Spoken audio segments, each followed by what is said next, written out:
লজ্জা, পুরো জাতিকে, শিক্ষা ব্যবস্থাকে, মেধাকে এই বিএনপি সরকার, তারেক জিয়া সরকার তারা ধ্বংস করে দিতে চায়। সুতরাং আমাদেরকে আবার জাগ্রত হতে হবে এই অন্যায়ের বিরুদ্ধে, এই অন্যায্য দাবির বিরুদ্ধে, শিক্ষা ব্যবস্থাকে ধ্বংসের বিরুদ্ধে পুরো ছাত্র সমাজকে আবার ঐক্যবদ্ধ হতে হবে। আমরা কি পারবো ইনশাআল্লাহ?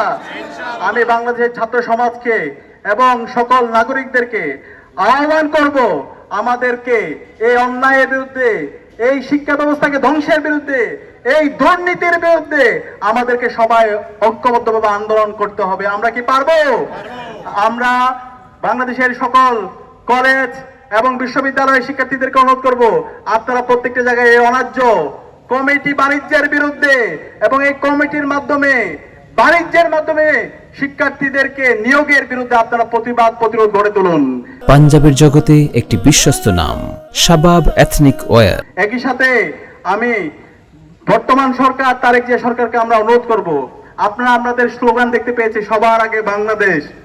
আমরা এখন দেখতে পাচ্ছি সবার আগে হলো কমিটি, সবার আগে হলো বাণিজ্য, সবার আগে হলো দুর্নীতি, সবার আগে হলো শিক্ষাঙ্গনে সন্ত্রাস, সবার আগে হলো দুর্নীতির মাধ্যমে, এই নিয়োগের মাধ্যমে পুরো শিক্ষা ব্যবস্থাকে কলুষিত করা।